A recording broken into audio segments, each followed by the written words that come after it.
ចាជាថាមានខ្ញុំសូមគោរពជំរាបសួរត្រង់អាដាមលោកស្រីអ្នកនាងកញ្ញាជាទីគោរពនិងសូមគោរពមេដាបេដាសិស្សលោកគ្រូអ្នកគ្រូនិងសិស្សានុសិស្សទាំងអស់គ្នាជាទីគោរពស្រឡាញ់ចាថ្ងៃនេះនាងខ្ញុំច័ន្ទណាជាស្ថាបនិករបស់ JC 56និង Big Bang VIP ចាសូមថ្លែងអំណរអគុណយ៉ាងជ្រាលជ្រៅចំពោះលោកគ្រូអ្នកគ្រូនិងមិត្តភ័ក្តិបងប្អូនទាំងអស់ជាពិសេសមេដាបេដាសិស្សដែលគាត់អត់ហ៊ានសួរជាសំណួរគាត់ទៅសួរលោកគ្រូដើម្បីឲ្យលោកគ្រូមក comment នៅក្នុងប្រធានបទនេះខ្ញុំហើយថ្ងៃនេះក៏សូមអរគុណលោកគ្រូ David ដែលបានលើកជាសំណួរមួយដ៏ល្អសម្រាប់ក្នុងការឆ្លើយតបចំពោះមេដាបេដាសិស្សនិងលោកគ្រូអ្នកគ្រូទាំងអស់ដែលគាត់មានការចូលចិត្តស្រឡាញ់ចំណេះដឹងគាត់អាចចូលមើលការ live វីដេអូផ្ទាល់របស់អ្នកគ្រូនៅថ្ងៃនេះបានចាដោយសារនៅថ្ងៃនេះគឺអ្នកគ្រូមានពេលវេលាតែ18នាទីក្នុងការ live វីដេអូអញ្ចឹងជាបឋមនាងខ្ញុំសូមណែនាំឈ្មោះនាងខ្ញុំឈ្មោះខុនចន្ទណាជាស្ថាបនិករបស់សាលាអន្តរជាតិ VIP Big Bang ហើយនឹងសាលាគូអំប៉ន JC និង CS 56ផងដែរចាសាលាទាំងពីរនេះគឺជាសាលារបស់ខ្ញុំដូចគ្នាចាហើយអ្វីដែលសំខាន់នោះការពីដើមឡើយគឺនាងខ្ញុំគឺជាប្រធានបច្ចេកទេសនៅសាកលវិទ្យាល័យ BT អន្តរជាតិហើយក៏ជាគ្រូនៅសាលារដ្ឋខាងផ្នែកវិស័យអប់រំរយៈពេលជាង25ឆ្នាំកន្លងមកហើយអញ្ចឹងថ្ងៃនេះឆ្លើយតបនឹងសំណូមពររបស់លោកគ្រូអ្នកគ្រូដែលគាត់លើកឡើងជាសំណួរសូមឡាយជាប្រធានបទហ្នឹងគឺខ្លីតែរយៈពេល18នាទីទេចាសូមជម្រាបសួរលោកគ្រូប៊ុនថាសូមជម្រាបសួរលោកគ្រូគឹមហេងសូមលោកគ្រូណាដែលអញ្ជើញចូលមើលឬក៏អ្នកគ្រូណាដែលស្រឡាញ់ពេញចិត្តនៅក្នុងเพจអ្នកគ្រូសូមជួយឲ្យបេះដូងប្រសិនបើឮសំឡេងច្បាស់សូមជួយ comment ថាច្បាស់ពីព្រោះអីអ្នកគ្រូកំពុងតែ live អញ្ចឹងអ្នកគ្រូអត់ដឹងថាតើការ live នេះឮសំឡេងច្បាស់អត់ទេអញ្ចឹងជួយ comment ផងចាជម្រាបសួរអ្នកគ្រូស៊ីណានផ្ញើសេចក្តីនឹករលឹកពីចម្ងាយទៅដល់លោកគ្រូអ្នកគ្រូជាទីស្រឡាញ់និងមិត្តភ័ក្តិបងប្អូនជាពិសេសមេដាបេដាសិស្សចឹងរាល់បញ្ហាទុកលំបាកមេដាបេដាសិស្សអាចកំងប្រធានបទបានតាក់ទងនឹងវិស័យអប់រំចាពីថ្នាក់មត្តេយដល់ថ្នាក់ទី12គឺអាចកំងប្រធានបទបានឬក៏មានទុកលំបាកជាទូទៅចំពោះកុមារជាច្រើនក៏ដោយក៏អាចលើកយកមក comment នៅក្នុងវីដេអូនេះក៏បានដែរនាងខ្ញុំនឹង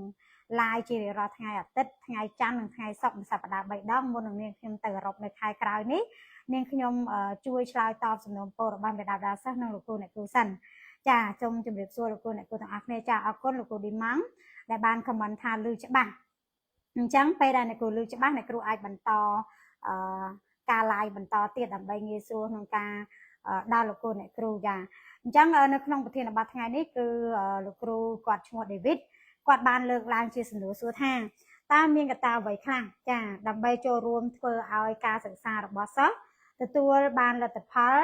ល្អនិងប្រសិទ្ធភាពខ្ពស់ចាអញ្ចឹងសំណួរទាំងអស់គាត់សួរមាន2ប៉ុន្តែអ្នកគ្រូបែងចែកជាសំណួរនឹងខ្លីៗដើម្បីឆ្លើយបានលឿនហើយរយៈពេលខ្លីគឺអ្នកគ្រូអត់ចង់ live យូរទេដោយសារតែងាយស្រួលនឹងការអ្នកដាបដាសិស្សទំនេរអាចចូលមើលបានក្នុងរយៈពេល18នាទីហើយវគ្គបណ្ដុះបណ្ដាលនេះក៏ងាយស្រួលដល់លោកគ្រូអ្នកគ្រូងាយស្រួលក្នុងការចាប់បានចំណុចធំៗផងដែរចាអញ្ចឹងកុំឲ្យខាត់ពេលយូរប្រសិនបើលោកគ្រូអ្នកគ្រូឆ្លាញ់ប្រធានបទតើកត្តាអ្វីខ្លះដែលជួយឲ្យសិស្សមានការអភិវឌ្ឍនិងរៀនទទួលបានគុណភាពនិងប្រសិទ្ធភាពខ្ពស់សូមជួយឲ្យបេះដូង like comment share ដើម្បីឲ្យមេដាបដាសិស្សនិងមិត្តភ័ក្តិបងប្អូនដទៃទៀតគាត់បានដឹងថាអ្នកគ្រូកំពុងតែ live ចាភាគច្រើនអ្នកគ្រូ live មិនសូវដែរមានគម្រោងឯខាន live នៅក្នុង page សាលាគូអំប៉ន VIP Big Bang នេះយូរមកហើយចាអញ្ចឹងថ្ងៃនេះគឺចាប់ផ្ដើម live ឡើងវិញដោយសារតែមុននឹងទៅអឺរ៉ុបគឺចែកចំណេះដឹងនេះទុកឲ្យហើយចាអូខេចាអញ្ចឹងនៅមានកត្តា4យ៉ាងសម្រាប់ក្នុងការធ្វើឲ្យសិស្សមានប្រសិទ្ធភាពខ្ពស់ក្នុងការរៀនសូត្រចាកត្តាទី1គឺកត្តាគ្រួសារដែលសំខាន់ជាងគេបំផុតហេតុអីបានជានាងខ្ញុំលើកឡើងថាកត្តាគ្រួសារកត្តាគ្រួសារនៅពេលដែលមេដាបេដាសិស្សមានសុភមង្គលជាគំរូដល់កូនអញ្ចឹងធ្វើឲ្យកូនគាត់សប្បាយចិត្តក្នុងការរស់នៅទាំងសុខភាពផ្លូវកាយទាំងសុខភាពផ្លូវចិត្តចាអញ្ចឹងនៅពេលដែលគាត់សប្បាយកាយសប្បាយចិត្តគាត់ឃើញមេដាបេដាគាត់ចាមានសុភមង្គលគាត់អត់ឃើញអំពើហិង្សានៅក្នុងគ្រួសារគឺគាត់សប្បាយចិត្តគាត់អាចដាក់ចិត្តរៀនបានអញ្ចឹងកត្តាគ្រួសារវាជាការសំខាន់មួយសម្រាប់ជាគំរូដល់សិស្សានុសិស្សនិងកូនដែលគាត់មើលទៅក្នុងក្រុមគ្រួសាររបស់គាត់ចំណុចទី1ចាចំណុចទី2នៅពេលដែលមេដាបេដាសិស្សមានការលើកទឹកចិត្តគាត់ដើរតួជាមិត្តភក្តិគាត់មានការលើកទឹកចិត្ត ផ្ដល់នៅគំនិតវិជ្ជមានល្អសម្រាប់គាត់នឹងការឲ្យរង្វាន់ជាកាដូនឹងការលើកទឹកចិត្តនៅពេលដែលគាត់បានលទ្ធផលល្អអញ្ចឹងអ្វីដែលអ្នកគ្រូលើកឡើងនៅក្នុងកត្តាគ្រួសារនេះវាសំខាន់សម្រាប់សិស្សមុនគេបំផុតដើម្បីឲ្យគាត់រៀនមានគុណភាពនិងទទួលបានប្រសិទ្ធភាពខ្ពស់ចាជំរាបសួរលោកគ្រូអ្នកគ្រូនិងមិត្តភ័ក្តិបងប្អូនអរគ្នាសូមជួយ like comment share ដើម្បីឲ្យមិត្តភ័ក្តិបងប្អូននិងមេដាបដាសិស្សជាច្រើនគាត់បានចូលមើលការ live វីដេអូរបស់អ្នកគ្រូផងដែរពីព្រោះអីមេដាបដាសិស្សខ្លះគាត់កំពុងតែមានទុក្ខកង្វល់ប៉ុន្តែគាត់អត់ហ៊ានសំណូមពរនៅក្នុងប្រធានបទទេចាអញ្ចឹងក៏សូមអរគុណលោកគ្រូអ្នកគ្រូដែលលើកសំណួរឡើងហ្នឹងគឺសិតតែមេដាបដាសិស្សសូមឲ្យគាត់នឹងលើកជា comment អញ្ចឹងបើមេដាបដាសិស្សណាដែលកំពុងតែមើលអាចcomment នៅក្នុងហ្នឹងក៏បានដែរពេលដែលអ្នកគ្រូចាប់ live អ្នកគ្រូនឹងស្រង់ប្រធានបទទុកហើយអ្វីដែលសំខាន់នោះនឹង live ជារៀងរាល់ថ្ងៃច័ន្ទថ្ងៃសុក្រហ្នឹងប្រធានបទផ្សេងគ្នាចាអូខេអញ្ចឹងយើងឮទាំងអស់គ្នាហើយណាចាសូមអរគុណចំពោះការ like comment និង share អញ្ចឹងកត្តាដែលធ្វើឲ្យសិស្សមានការរីកចម្រើនទទួលបានគុណភាពក្នុងការសិក្សាមានបានទទួលបានប្រសិទ្ធភាពខ្ពស់ទី1គឺកត្តាគ្រួសារដោយអ្នកគ្រូលើកឡើងមកអញ្ចឹងទី2គឺកត្តាគ្រូចាហេតុអីបានជាកត្តាគ្រូមានសារៈសំខាន់ពីព្រោះគ្រូគឺជាមេដាទី2ចាគឺជាមេដាទី2នៃមេដាបេដាសិស្សផ្ទាល់មានន័យថាក្រោយពេលដែលមេដាបេដាសិស្សរវល់គឺគាត់ទុកចិត្តទម្លាក់ទៅលើលោកគ្រូអ្នកគ្រូនឹងហើយដែរជាភ្នែកជាចំោះសម្រាប់ក្នុងការជួយសិក្សារបស់កូនគាត់ចាជំរាបសួរអ្នកទាំងអស់គ្នាជំរាបសួរបើសិនជាឆ្លាញ់ប្រធានបទនេះសូមជួយឲ្យបេះដូងនិង share ឲ្យបានច្រើនចាអញ្ចឹងកត្តាគ្រូប្រសិនបើជាគ្រូមាន professional គាត់មានបេះដូងជាអាជីពគ្រូបង្រៀនគឺគាត់មានវិជ្ជាជីវៈក្នុងការស្រឡាញ់ចាក្នុងការស្រឡាញ់យកចិត្តទុកដាក់ក្នុងការបង្រៀនធ្វើម៉េចដើម្បីឲ្យសិស្សនឹងទទួលបានលទ្ធផលល្អគឺលោកគ្រូអ្នកគ្រូតែងតែដើរតាមជំហានកិច្ចទាំងការទាំង5ដែលជាកិច្ចទាំងការបង្រៀនអញ្ចឹងធ្វើឲ្យលោកគ្រូអ្នកគ្រូបង្រៀនសិស្សមានប្រសិទ្ធភាពខ្ពស់អ្វីដែលសំខាន់នោះគឺទទួលបានប្រសិទ្ធភាពនៃមេរៀនក្នុងរយៈពេលខ្លីធ្វើឲ្យសិស្សឆាប់ចេះដោយសារតែលោកគ្រូអ្នកគ្រូមានគម្រោងក្នុងការបង្រៀនត្រឹមត្រូវចំពោះសិស្សផងដែរហើយម្យ៉ាងទៀតគ្រូគឺមានការលើកទឹកចិត្តសិស្សជាប្រចាំប្រសិនបើគាត់ខ្សោយយើងត្រូវរកវិធីសាស្ត្រនិងកលឹះតើធ្វើម៉េចដើម្បីឲ្យគាត់ចូលចិត្តរៀនចាអញ្ចឹងដើម្បីគាត់ចូលចិត្តរៀនយើងត្រូវមានសម្ភារៈឧបទេសក្នុងការបង្រៀនគាត់ត្រូវឲ្យគាត់ចេះសម័យទៅថ្ងៃអនាគតនឹងដាក់គោលដៅគាត់ចង់ខ្លាយជាអ្វីចាអញ្ចឹងនៅពេលដែលគាត់រកឃើញខ្លួនឯងសិស្សនៅពេលដែលគាត់រកឃើញខ្លួនឯងគាត់ឆ្លាញ់អីគាត់នឹងធ្វើតាមគ្រូបង្រៀននឹងធ្វើតាមម៉ាក់ប៉ារបស់គាត់អញ្ចឹងកត្តាមេដាបដាសិស្សកត្តាគ្រូគឺជាកត្តាចម្បងចាកត្តាទី3គឺកត្តាមិត្តភ័ក្តិអញ្ចឹងមិនថាឡើយមិត្តភ័ក្តិគាត់រៀននៅជាមួយគ្នាជាថ្នាក់មត្តេយ្យឬជាថ្នាក់បឋមឬថ្នាក់អនុវិទ្យាល័យឬថ្នាក់វិទ្យាល័យទេបើសិនបើគាត់នៅតូចក៏ដោយបើសិនបើគាត់សេពគប់មិត្តភ័ក្តិមិនល្អនៅក្នុងថ្នាក់រៀនដែលជាមិត្តភ័ក្តិល្ពឹសមិត្តភ័ក្តិរំខាននាំឲ្យគាត់និយាយគ្នានៅក្នុងថ្នាក់រៀនមិនបានស្ដាប់គ្រូបញ្យលឬក៏ពេលដែលចេញលេងធ្វើបាបគាត់ឬមួយយ៉ាងណាហ្នឹងក៏វាជាកត្តាមួយដែលធ្វើឲ្យការសិក្សាសិស្សហ្នឹងមិនទទួលបានលទ្ធផលជោគជ័យដែរអញ្ចឹងកន្លែងកត្តាសិស្សនេះសម្រាប់ក្នុងការសេពគប់មិត្តភ័ក្តិនៅក្នុងសាលារៀនឬមិត្តភ័ក្តិដែលនៅជុំវិញខ្លួនឬក៏មិត្តភ័ក្តិរបងនៅជុំវិញខ្លួនហ្នឹងក៏មេដាបដាសិស្សគួរតែយកចិត្តទុកដាក់ដែរចំពោះការលេងទោះបីគាត់នៅក្មេងក៏ដោយក៏យើងត្រូវតែមានការប្រុងប្រយ័ត្នដូចគ្នាណាចាអញ្ចឹងកត្តាទី3គឺកត្តាមិត្តភ័ក្តិកត្តាទី4គឺជាកត្តាចុងក្រោយគេគឺកត្តាខ្លួនឯងចាទោះបីសិស្សគាត់នៅតូចក៏ដោយគឺយើងត្រូវបណ្ដុះគំនិតវិជ្ជមានដល់គាត់ឲ្យគាត់មានគោលដៅក្នុងជីវិតឲ្យគាត់ស្គាល់ខ្លួនឯងជាណាអនាគតទៅគាត់ចង់បានអីធ្វើអីអ្វីដែលជាគំនិតរបស់គាត់ហើយក្នុងនាមយើងជាមេដាបេដាសិស្សឬក៏ក្នុងនាមយើងជាគ្រូបង្រៀនគឺយើងត្រូវលើកទឹកចិត្តគាត់ជាប្រចាំដើរតួជាមិត្តភ័ក្តិរបស់គាត់ដើម្បីឲ្យនៅចិត្តគាត់ឲ្យគាត់បកស្រាយនៅអ្វីដែលគាត់ចង់បាននៅអ្វីដែលគាត់ស្រឡាញ់ចូលចិត្តអញ្ចឹងការលើកទឹកចិត្តសិស្សចាការឲ្យកាដូឬការធ្វើអ្វីមួយមិនថាកាដូនោះវាតូចឬច្រើនទេគ្រាន់តែជាចំណុចតូចមួយក៏ធ្វើឲ្យគាត់សប្បាយចិត្តឧទាហរណ៍ថាគាត់ធ្វើបានបន្ទុកល្អយើងដាក់បន្ទុកឲ្យគាត់ចាហើយយើងលើកទឹកចិត្តគាត់សរសើរគាត់ជាក្មេងឆ្លាតចាគាត់អាចធ្វើបានអញ្ចឹងពីដើមមកគាត់រៀនចប់លេខច្រើនចាលោកគ្រូនឹងខិតខំប្រឹងប្រែងបង្រៀនកូនឲ្យបានលេខល្អកូននឹងលេខល្អព្រោះកូនជាមនុស្សឆ្លាតអីចឹងទៅចាអញ្ចឹងធ្វើឲ្យទឹកចិត្តរបស់គាត់ហ្នឹងកាន់តែមុខមុតខ្លាំងក្លាឡើងអញ្ចឹងធ្វើឲ្យគំនិតគិតវិជ្ជមានរបស់គាត់ហ្នឹងគាត់ចេះដាក់គោលដៅខ្លួនឯងចេះដាក់ការភាកចេះរំលឹកមេរៀនមានវិន័យផ្ទាល់ខ្លួនចានៅពេលដែលគាត់មានវិន័យផ្ទាល់ខ្លួនមានការយកចិត្តទុកដាក់ក្នុងការរៀនសូត្រ មានការពិភាក្សាសិក្សាត្រឹមត្រូវមានការដឹកនាំពីគ្រូបង្រៀនមានការដឹកនាំពីមេដាបដាសិស្សអញ្ចឹងគឺធ្វើឲ្យការសិក្សារបស់គាត់ហ្នឹងចាចេញបានលទ្ធផលល្អហើយលឿនក្នុងរយៈពេលខ្លីបូកផ្សំជាមួយនឹងអ្វីដែលជាគោលបំណងរបស់មេដាបដាសិស្សចង់បានចាអញ្ចឹងសំណួរទី1ដែលលោកគ្រូDavid គាត់បានសួរឡើងហ្នឹងគឺសួរថាតើធ្វើដូចម្តេចទៅឲ្យការសិក្សារបស់សិស្សមានគុណភាពល្អហើយមានកត្តាអ្វីខ្លះដើម្បីចូលរួមហ្នឹងគឺសំណួរហ្នឹងអ្នកគ្រូឆ្លើយមកហើយគ្រាន់តែអ្នកគ្រូរៀបជាប្រធានបទមួយដើម្បីងាយស្រួលក្នុងការឆ្លើយតបវិញសួរថាតើមានកត្តាអ្វីខ្លះដើម្បីចូលរួមឲ្យការសិក្សារបស់សិស្សហ្នឹងទទួលបានលទ្ធផលល្អនិងមានប្រសិទ្ធភាពខ្ពស់ចាអញ្ចឹងគឺអ្នកគ្រូបានប្រាប់ពីខាងដើមហើយគឺមានកត្តា4យ៉ាងទី1កត្តាគ្រួសារទី2គឺកត្តាគ្រូទី3កត្តាមិត្តភ័ក្តិទី4កត្តាខ្លួនឯងនិង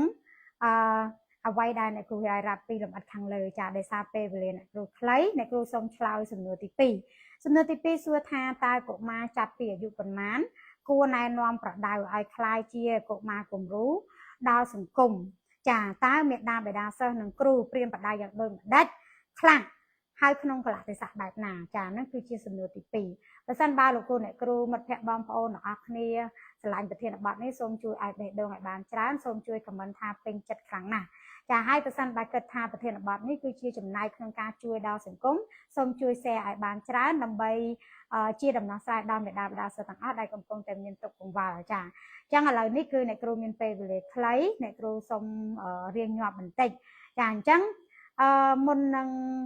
ដឹងថាតើយើងគួរណែនាំកុមារចាប់ពីអាយុប្រមាណនៅក្នុងកលៈទេសៈណាដើម្បីក្លាយជាកុមារល្អយើងត្រូវស្គាល់និយមន័យអំពីកុមារសិនកុមារគឺជាក្មេងដែលអាយុក្រោម18ឆ្នាំចាំមានថាតាំងពីកុមារដែលកើតគាត់អាចចេះដើរគាត់អាចចេះនិយាយចាយើងគួរតែណែនាំគាត់ពុតគាត់តាំងពីទូចពីដើមមកហើយដូចយើងមានសុភាសិតថាដាំដៃទាន់នៅក្តៅប្រដៅទាស់ខ្លួននៅក្មេងហ្នឹងអញ្ចឹងនៅក្នុងសុភាសិតនេះគឺជាសុភាសិតមួយដែលល្អសម្រាប់ក្នុងការអប់រំអ្វីដែលអ្នកគ្រូចង់លើកទឹកចិត្តមេដាបដាសិស្សនិងលោកគ្រូអ្នកគ្រូបង្រៀនទាំងអស់ហ្នឹងគឺមានន័យថាគាត់ជាកុមារគឺជាกระดาษសស្អាតមួយដែលគាត់អត់ដឹងអីទេអញ្ចឹងភាគច្រើនមេដាបដាសិស្សខ្លះមានការយល់ច្រឡំឧទាហរណ៍ថា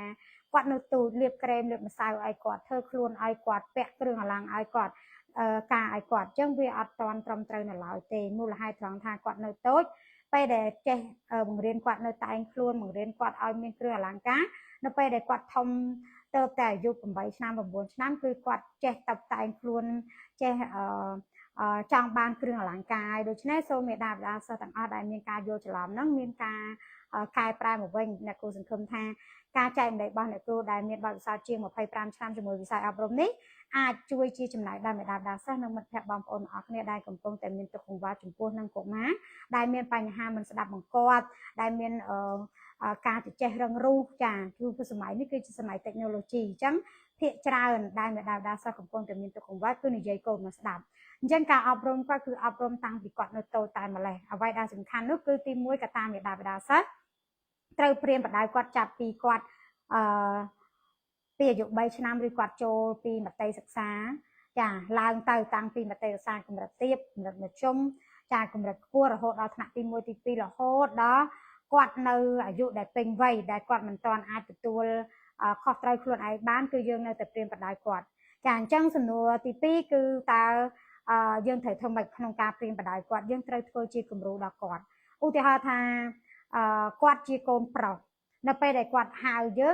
ងជាម្ដាយយើងត្រូវឆ្លើយថាបាទយើងអត់ឆ្លើយថាចាទេយើងឆ្លើយថាបាទដើម្បីជាគំរូឲ្យគាត់ចេះឆ្លើយបាទមកយើងវិញនៅពេលដែលគាត់ឲ្យអីយើងត្រូវចេះអរគុណគាត់ក្មេងគាត់នឹងអរគុណត្រឡប់មកវិញអញ្ចឹងរាល់បញ្ហាទាំងអស់ដែលជាចំណុចល្អគឺមេដាបេដាសិស្សធ្វើជាគំរូនិងលោកគ្រូអ្នកគ្រូជាគំរូដល់ពួកគាត់យើងធ្វើអីគាត់នឹងធ្វើតាមយើងអញ្ចឹងបើសិនជាយើងចង់បង្រៀនគាត់ឲ្យកាត់សក់ស្អាតកាត់កញ្ចក់ដៃស្អាតមុជទឹកស្អាតត្រូវចេះអនាម័យខ្លួនប្រាណអនាម័យបរិស្ថានជុំវិញខ្លួនគាត់អញ្ចឹងមេដាបេដាសិស្សឬក៏គ្រូបង្រៀនហ្នឹងពេលដែលទៅបង្រៀនហ្នឹងក៏មើលបរិស្ថានជុំវិញនៅក្នុងថ្នាក់រៀនរបស់គាត់រៀបចំចាហើយកាត់សក់អីជាគំរូដូចគ្នាដែរចាអញ្ចឹងការដែលយើងប្រាប់គាត់គ្រាន់តែប្រាប់ជាទ្រឹស្ដីគឺมันមានប្រសិទ្ធភាពខ្លាំងសម្រាប់ក្នុងការជួយគាត់ទេប៉ុន្តែប្រសិនបើមេដាបេដាសិស្សឬក៏លោកគ្រូអ្នកគ្រូបង្រៀនបានធ្វើជាគំរូល្អៗឲ្យគាត់មើលជារៀងរាល់ថ្ងៃជាប្រចាំគាត់នឹងអាចធ្វើបានយ៉ាងលឿនបំផុតចា ចំណុចទី1ចំណុចទី2លើកទឹកចិត្តនិងសរសើរគាត់គ្រប់ពេលវេលានៅពេលដែលគាត់ធ្វើអីដែលត្រឹមត្រូវគឺគាត់ជាមនុស្សអស្ចារ្យគាត់ជាមនុស្សដែលអាចធ្វើបានហើយអ្វីដែលសំខាន់គឺមានការនាំគាត់ដើរលេងកម្សាន្តខ្លះនៅពេលដែលគាត់ទទួលបានជោគជ័យនៅក្នុងការសិក្សាអីមួយដែលយើងត្រូវសន្យាជាមួយគាត់ចាអញ្ចឹងការសរសើរការដើរតួជាមិត្តភក្តិនេះក៏វាជាការព្រាមបដៅមួយដែលល្អសម្រាប់ជាគំរូដល់គាត់មានទំនាក់ទំនងចិត្តស្និទ្ធជាមួយគាត់ផងដែរចាហើយចំណុចចុងក្រោយគឺកលៈទេសៈដែលយើងអាចព្រាមបដៅគាត់បានហ្នឹងគឺជាកលៈទេសៈណាដែលសមស្របមានពេលវេលានៅជាមួយគ្នាអញ្ចឹងឧទាហរណ៍ថាយើងចង់ព្រាមបដៅគាត់ប៉ុន្តែគាត់មកពីរៀនហត់ហើយគាត់អត់មានពេលវេលាគ្រប់គ្រាន់គាត់ទៅតែញ៉ាំបាយអញ្ចឹងយើងនិយាយព្រាមបដៅគាត់ព្រាមគាត់ទទួលយកបានទេតែប្រសិនបើយើងឲ្យគាត់ញ៉ាំបាយឆ្អែតចាមួយទឹករួចឬក៏ថ្ងៃណាមួយយើងមានពេលវេលាមើលទូជាមួយគ្នាចាឬមួយក៏យើងមានពេលវេលាចំណាយជាមួយគ្នាយើងអាចនិយាយលេងពីនេះពីនោះជាមួយនឹងគាត់ហើយយើងអាចចាព្រាមបដៅគាត់តាមរយៈនៅក្នុងរឿងវិស័យអប់រំណាមួយឬមួយក៏យើងលើកឧទាហរណ៍គំរូជនគំរូណាមួយដែលគាត់ជោគជ័យក្នុងជីវិតចាឧទាហរណ៍ថាលោក Bill Gates គាត់ចូលចិត្តអានសៀវភៅមួយថ្ងៃគាត់អានសៀវភៅ4ទៅ8ម៉ោងអញ្ចឹងយើងអាចយកមនុស្សដ៏អស្ចារ្យណាដែលស្រឡាញ់ការសិក្សាចូលចិត្តក្នុងការស្រាវជ្រាវមានភាពបរាជ័យច្រើនប៉ុន្តែធ្វើឲ្យជីវិតរបស់គាត់នឹងល្អប្រសើរអញ្ចឹងយើងអាចយកជនល្បីៗហ្នឹងយកបង្ហាញគាត់ជាគំរូជាលើកឧទាហរណ៍ដើម្បីមកព្រាមបដៅគាត់ផងដែរចាអញ្ចឹងសរុបសេចក្តីណោះដោយសារអ្នកគ្រូមានពេលវេលាខ្លីបំផុតចាអ្នកគ្រូនិយាយឡើងញាប់ចាអញ្ចឹងនៅក្នុងសំណួរទី2ដែលសួរថាកុមារចាប់ពីអាយុប្រមាណទើបយើងអាចព្រាមបដៅគាត់ហើយព្រាមបដៅក្នុងកលៈទេសៈណាមួយហើយនឹងគាត់អាយុប្រមាណដែលយើងអាចគួរណែនាំគាត់ហ្នឹងអញ្ចឹងគឺចាប់ពីអាយុដែលគាត់ដឹងក្តីនៅគាត់ចេះស្ដាប់គាត់ចេះនិយាយគាត់ចេះដើរគាត់ចេះចូលសាលារៀនចាហ្នឹងហើយគឺជាការព្រាមបដៅរបស់គាត់អញ្ចឹងមានន័យថានៅពេលដែលគាត់នៅអាយុ17គាត់នៅកុមារនៅឡើយទេប្រសិនបើគាត់18ក៏ដោយគាត់នៅក្មេងខ្ចីក៏យើងមានការបដៅគាត់រហូតតរតែគាត់ពេញវ័យណាមួយដែលគាត់មានទំនួលខុសត្រូវក្នុងជីវិតរបស់គាត់ទើបយើងអនុញ្ញាតឲ្យគាត់ចេញមានគ្រួសារឬមានជីវិតមួយដ៏ល្អប្រសើរអញ្ចឹងអ្វីដែលសំខាន់ដែលអ្នកគ្រូចង់ណែនាំនៅថ្ងៃនេះចំពោះមាតាបិតាសិស្សទាំងអស់ចាគឺអ្នកគ្រូចង់បង្ហាញថាក្មេងនៅក្នុងសម័យនេះភាគច្រើនចា 90% ដោយសារតែគាត់មានបច្ចេកវិទ្យាទំនើបច្រើនគាត់មើលទូរស័ព្ទច្រើនអញ្ចឹងគាត់ចំណាយពេលជាមួយនឹងទូរស័ព្ទហើយជាពិសេសមេដាបិតាសិស្សខ្លះក៏មិនមានពេលក្នុងការផ្ដល់ភាពកក់ក្ដៅដល់គាត់ចារវល់រស់ស៊ីឬក៏រវល់កិច្ចការផ្សេងជាពិសេសជួនកាលមួយថ្ងៃជួបគ្នានាំគ្នារវល់មួយទូរស័ព្ទទាំងអស់គ្នាទៅជាអាភាពកក់ក្ដៅហ្នឹងវាបាត់បង់អញ្ចឹងគឺធ្វើឲ្យកូនមិនសូវស្ដាប់បង្គាប់ឪពុកម្ដាយហើយក៏ធ្វើឲ្យសុជីវធម៌របស់គាត់ហ្នឹងមានការថយចុះហើយអ្វីដែលសំខាន់ទៀតនោះគឺការព្រាមបដៅហ្នឹងជាប្រចាំចាគឺពេលវេលាណាមួយដែលសមស្របយើងនឹងលើកយកមកបង្ហាញគាត់ដោយអ្វីដែលអ្នកគ្រូលើកឡើងអញ្ចឹងចាអញ្ចឹងអ្នកគ្រូចនាជាស្ថាបនិក JC56 និងសាលា Big Bang CS56 សូមថ្លែងអំណរគុណយ៉ាងជ្រាលជ្រៅចំពោះមិត្តភ័ក្តិនិងបងប្អូនដែលតែងគាំទ្រ page នាងខ្ញុំ like comment និង share ជាពិសេសមេដាបិតាសិស្សដែលតែងតែជ្រើសរើសនិងជឿជាក់លើគុណភាពសាលានាងខ្ញុំកន្លងមកហើយក៏សូមអរគុណបុគ្គលិកនាងខ្ញុំទាំងអស់លោកគ្រូអ្នកគ្រូដែលតែងតែខិតខំប្រឹងប្រែងធ្វើការអស់ពីកម្លាំងកាយកម្លាំងចិត្តចាសាលានាងខ្ញុំបើកជាង11ឆ្នាំហើយមានការរីកចម្រើនដល់ថ្ងៃនេះដោយសារតែនាងខ្ញុំពង្រឹងគុណភាពតាទៅលើក្នុងវិស័យអប់រំហ្នឹងឥឡូវនេះគឺយើងកំពុងតែយកស្តង់ដារកម្មវិធីសិក្សាពីចក្រភពអង់គ្លេសមកដើម្បីបន្ថែមទៅលើកម្មវិធី soft skill ហើយនិងកម្មវិធី Tree Money ផងដែរចាអញ្ចឹងនាងខ្ញុំកំពុងតែត្រៀមទៅប្រទេសអឺរ៉ុបនៅចុងខែក្រោយនេះដើម្បីទៅយកកម្មវិធីសិក្សាហើយនឹងទៅធ្វើដំណើរកម្សាន្តទៅមើលតើនៅប្រទេសគេមានការរីកចម្រើនប៉ុណ្ណាចំពោះនៅសាកលវិទ្យាល័យផ្សេងនឹងថ្នាក់មត្តេយ្យនិងថ្នាក់ផ្សេងហ្នឹងតើគេរីកចម្រើនដល់ណាដើម្បីយកកម្មវិធីសិក្សានេះយកមកជូនដល់មេដាបិតាសិស្សទាំងអស់គ្នាជាទីស្រឡាញ់ចាអញ្ចឹងនាងខ្ញុំសូមថ្លែងអំណរអគុណយ៉ាងជ្រាលជ្រៅហើយក៏សូមគោរពលាផងដែរ